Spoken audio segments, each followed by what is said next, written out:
तकरीबन 40 मिनट बाद रत्ना दफ्तर से बाहर निकली। उसके होठों पर मुस्कुराहट थी। वो अपनी मेज पर नहीं बैठी। उसने मेरी तरफ देखते हुए इशारा किया और काउंटर पर पहुंच गई, जहां वो वेट्रेस भी खड़ी थी। वो चंद मिनट मुस्कुराकर बातें करती रहीं, फिर रत्ना उससे हाथ मिलाकर बाहर निकल गई। उसके 2 मिनट बाद मैंने भी सीट छोड़ दी और उठकर बाहर आ गया। रत्ना तकरीबन 20 गज आगे एक गली के मोड़ पर खड़ी थी। मुझे देखकर वो गली में मुड़ गई। मैं भी 15-20 गज का फासला देकर उसके पीछे चलने लगा। ये गली ज़्यादा कुशादा नहीं थी। यहाँ इन बुलंदोबाला इमारतों के रिहायशी हिस्सों के गेट थे। इन इमारतों के पीछे बंगले थे। बुलंद इमारतों से आगे निकलकर रत्ना एक और गली में मुड़ गई। यहाँ दोनों तरफ बंगले थे और ज़्यादा लोगों की आमदोरफ्त नहीं थी। मैं तेज़ तेज़ कदम उठाता हुआ रत्ना के साथ मिल गया। ये वेट्रेस कौन थी? तुम्हें कैसे जानती है? मैंने उसके साथ चलते हुए पूछा। उसका नाम कन्या कुमारी है, रत्ना ने जवाब दिया। तुमसे मुलाकात तकरीबन 3 महीने पहले। ये मेरे साथ माउंट आबू के प्रेम निवास रेस्टोरेंट में काम करती थी, लेकिन फिर मैनेजर से झगड़ा हो गया और ये नौकरी छोड़कर चली गई। वो चंद लम्हों को खामोश रही, फिर बात जारी रखते हुए बोली, कन्या कुमारी बहुत अरसे से यहाँ काम कर रही है। इस रेस्टोरेंट को एक वेट्रेस की ज़रूरत है। वो मुझे मैनेजर से मिलवाने ले गई थी। मुझे तो नौकरी मिल गई है और रिहाइश का बंदोबस्त भी हो गया है। कहाँ? मेरा मतलब है रिहाइश का बंदोबस्त? मैंने पूछा। कन्या कुमारी होटल के सामने वाली गली में वाक़े एक इमारत के फ्लैट में रहती है, रत्ना ने बताया। पहले उसके साथ कोई और लड़की रहती थी। वो कहीं और चली गई। अब वो अकेली है। उसने पेशकश की है कि हम आधा किराया देकर उसके साथ रह सकते हैं। तुमने मेरे बारे में भी बताया था? मैंने पूछा। हाँ, मैंने कहा था कि मेरा एक दोस्त भी मेरे साथ रहेगा। मैंने उस वक्त तुम्हारी निशानदही नहीं की थी, रत्ना ने कहा। उसने मुझे पता समझा दिया है। वो 4 बजे ड्यूटी से ऑफ होगी। हमें कम से कम 5 बजे तक घूम फिर कर वक्त गुजारना है। वो तुम्हारे बारे में कुछ और तो नहीं जानती? मेरा मतलब है बिल्कुल नहीं, रत्ना मेरा मतलब समझ कर बोली। वो उन वाक़यात से पहले ही माउंट आबू से जा चुकी थी। मैंने उसे बताया था कि मैंने भी 1 महीना पहले प्रेम निवास रेस्टोरेंट की नौकरी छोड़ दी थी।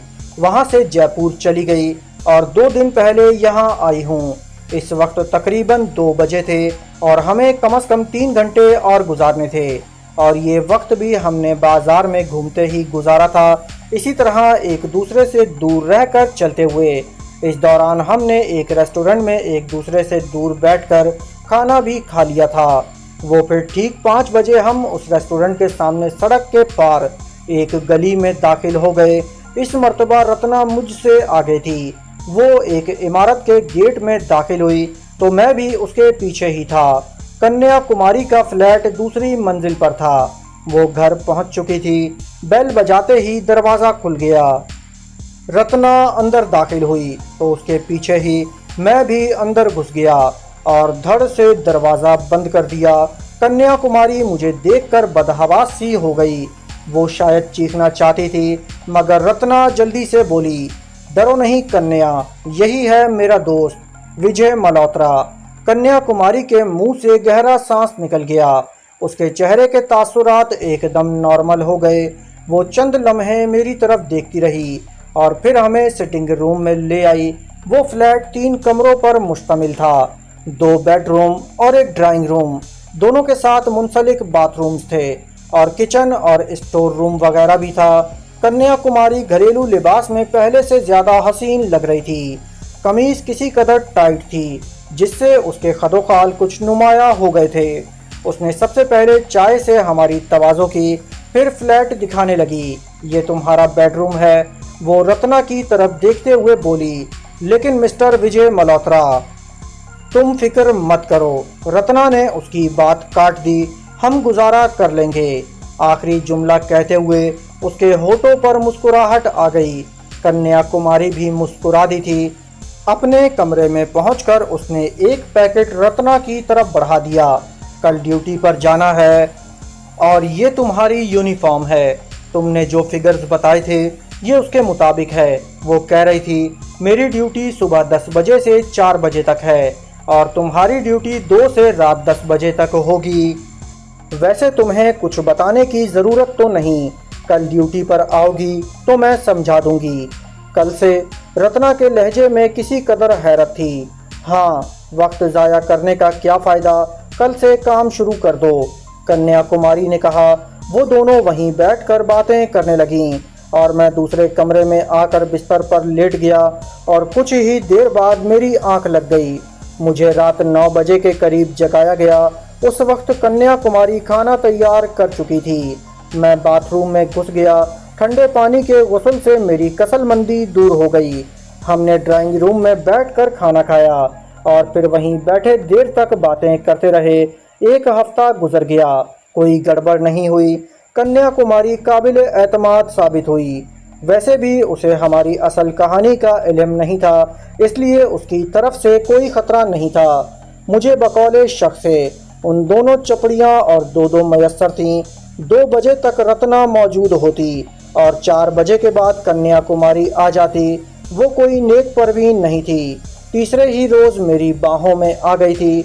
दिन के वक्त मैं बहुत कम निकलता था, अलबत्ता रात को 8-9 बजे के करीब बाहर निकलकर मोहतात अंदाज में टहल लेता। एक रात हम बैठे बातें कर रहे थे कि शोभा का जिक्र निकल आया। वही शोभा जिसकी उरिया तस्वीरें हमने मोटियल की हट में देखी थीं, वो मखराज ही में है, कन्याकुमारी ने कहा। मोटियल वाले सेठ एडवानी का शहर में भी बहुत बड़ा होटल और नाइट क्लब है। शोभा नाइट क्लब में डांस प्रोग्राम देती है। हाँ, वो बड़ी अच्छी रकासा है, रत्ना ने कहा। उसकी ख्वाहिश थी कि उसे किसी क्लब में कोई काम मिल जाए, लेकिन वो चंद लम्हों को खामोश हुई, फिर उसकी तस्वीर के बारे में बताने लगी। हमें उससे क्या गर्ज, वो उसका ज़ाती फेल है, कन्याकुमारी बोली। वैसे वो भी अच्छी लड़की है, मुझसे कभी कभार मुलाकात होती रहती है, कहो तो तुम्हारी मुलाकात करा दें। कभी कभी तुम्हारा भी जिक्र होता रहा है, देखा जाएगा, रत्ना ने कहा। रत्ना ने अगरचे बात टाल दी थी, लेकिन उससे अगले दिन रात 11 बजे के करीब हम एक आलीशान कोठी में एक शानदार ड्राइंग रूम में बैठे हुए थे। ये शोभा की कोठी थी। वो इस वक्त हमारे सामने बैठी हुई थी।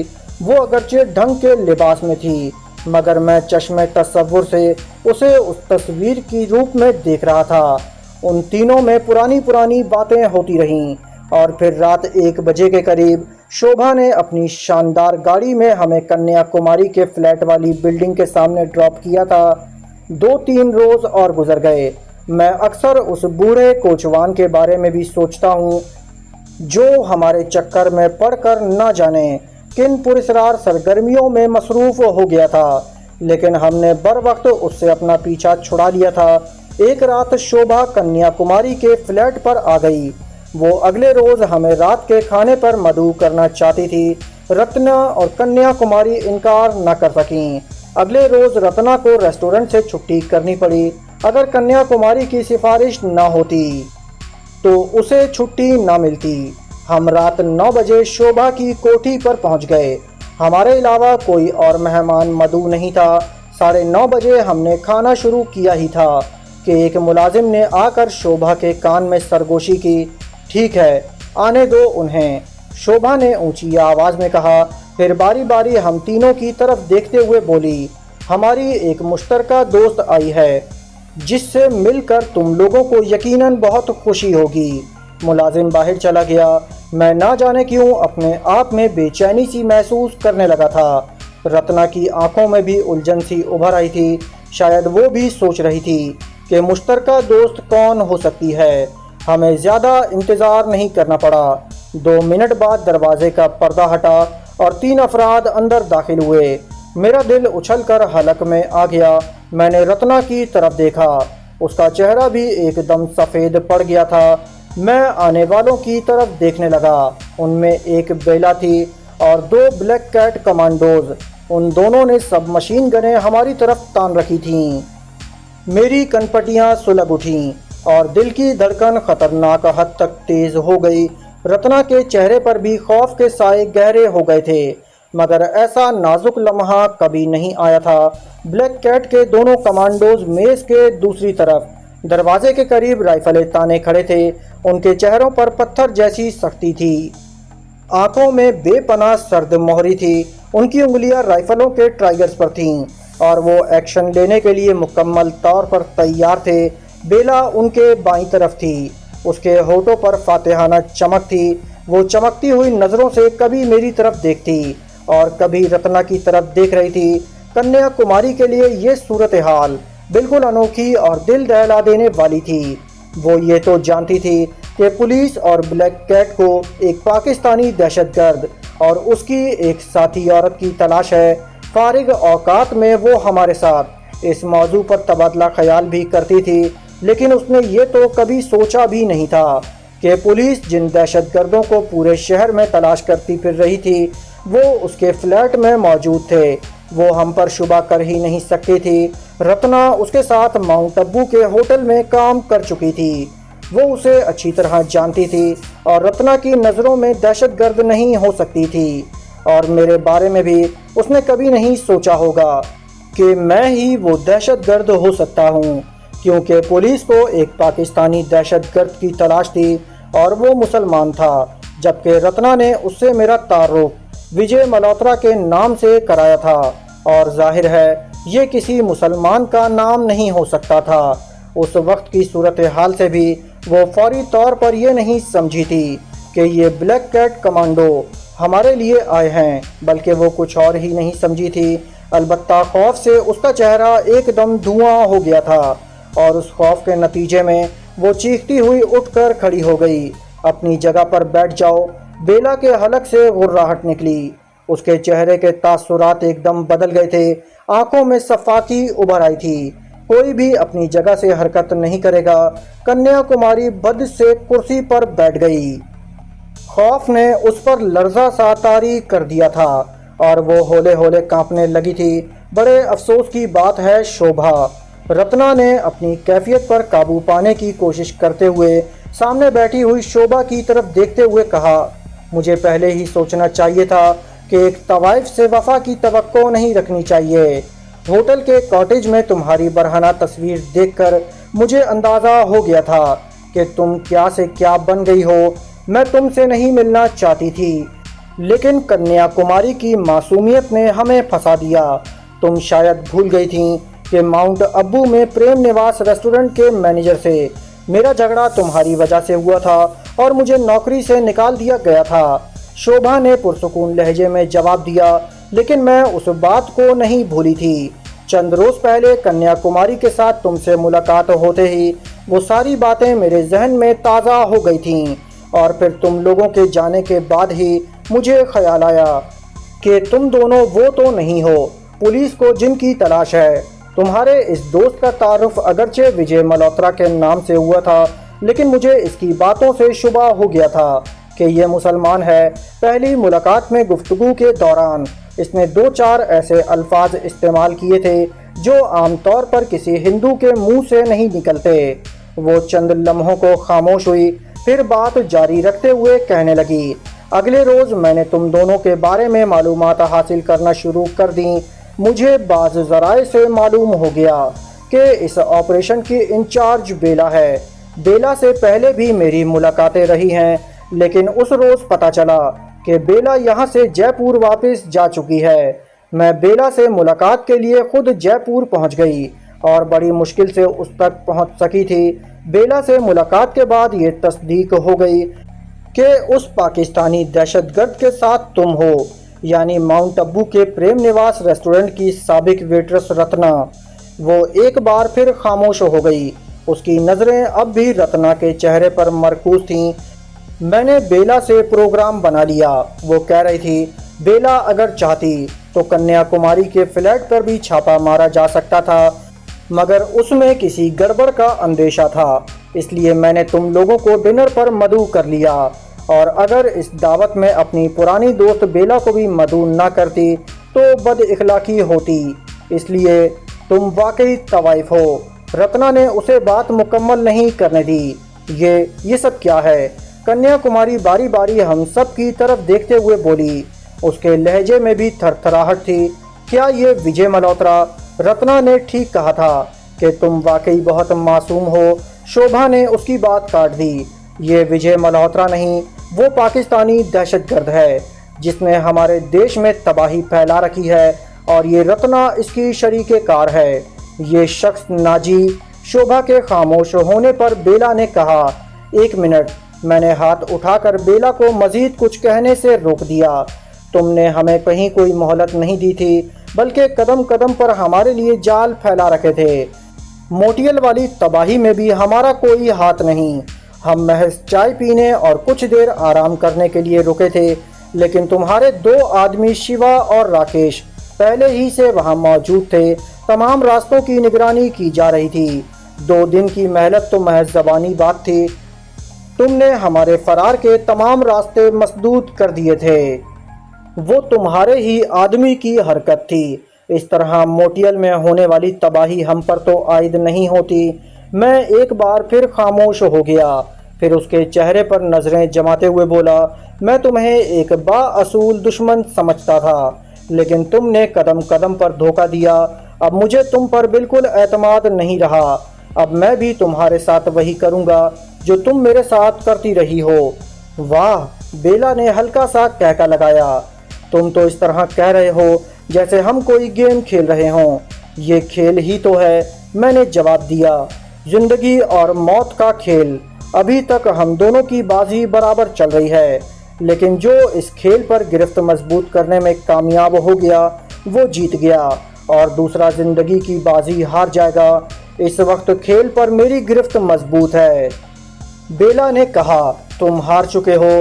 तुम्हारी जिंदगी और मौत के दरमियान थोड़ा ही फासला रह गया है। अभी कोई बात हतमी तौर पर नहीं कही जा सकती। मैंने कहा, किसी भी खेल का फैसला तो आखिरी लम्हों में होता है, और मेरे ख्याल में अभी आखिरी लम्हात नहीं आए। बड़े पुरएतमाद हो। बेला मुस्कुराई। मौत के इन फरिश्तों को सामने देखकर भी तुम्हें खुशफहमी है कि अभी खेल का फैसला नहीं हुआ। हाँ, मैंने मायूस होना नहीं सीखा। मैंने जवाब दिया, तुम भी इस बात की गवाह हो कि बाज़ औकात ऐन आखिरी लम्हों पर बाजी पलट जाती है। अब ये बाजी पलटने वाली नहीं है। बेला ने कहा, और शोभा और कन्याकुमारी की तरफ देखते हुए बोली, तुम दोनों यहाँ से उठ जाओ। शोभा तो फौरन ही उठकर एक तरफ हो गई। अलबत्ता कन्याकुमारी अपनी कुर्सी पर बैठी रही। उसके चेहरे पर खौफ के साए अब भी गहरे थे। उठो, जल्दी करो। बेला के हलक से गुर्राहट सी निकली। कन्याकुमारी दोनों हाथों से मेज का सहारा लेकर उठ गई। उसकी टांगें हौले हौले कांप रही थीं। मैंने रत्ना की तरफ देखा। उसने भी दोनों हाथ अपने सामने मेज के किनारे पर टिका लिए थे। कन्याकुमारी की कुर्सी मेरे बिल्कुल सामने थी। वो जैसे ही कुर्सी से उठकर एक तरफ हटी, मैंने अपनी कुर्सी पर बैठे बैठे मेज के नीचे टांगे लंबी करके एक पैर से कुर्सी को जोरदार ठोकर मारी। कुर्सी बड़ी तेजी से फर्श पर फिसलती हुई एक कमांडो की टांगों से टकराई। कुर्सी उसकी पिंडली की हड्डी से टकराई थी। वो चीखता हुआ एक टांग पर नाच गया। उसका राइफल वाला एक हाथ ऊपर उठ गया था। ठीक उसी लम्हे रत्ना भी बड़ी तेजी से दोनों हाथ मेज के किनारे पर टिकाए मेज के नीचे लंबी हो गई। उसके दोनों पैरों की ठोकर दूसरे कमांडो की टांगों पर लगी। वो भी लड़खड़ाकर पुश्त के बल गिरा। मैं बड़ी तेजी से अपनी जगह से उठ गया था और उससे भी ज़्यादा तेज़ी दिखाते हुए मैंने मेज़ उलट दी। उलटती हुई मेज़ का किनारा बेला को भी लगा और वो भी चीखती हुई पुश्त के बल गिरी थी। मैं उछलकर उल्टी हुई मेज़ के दूसरी तरफ पहुंच गया और एक लम्हा ज़ाया किए बगैर एक कमांडो की राइफ़ल पर हाथ डाल दिया। राइफ़ल कब्जे में लेने में मुझे कोई दुश्वारी पेश नहीं आई थी। दोस्तों, इस किस्त का इख्तिताम नहीं किया जाता है। जाने से पहले इस वीडियो को लाइक कीजिए, चैनल को सब्सक्राइब कीजिए। इंशाल्लाह आपसे अगली किस्त में मुलाकात होगी। जब तक अपना और अपने इस चैनल का ख्याल रखिएगा। अल्लाह हाफिज़।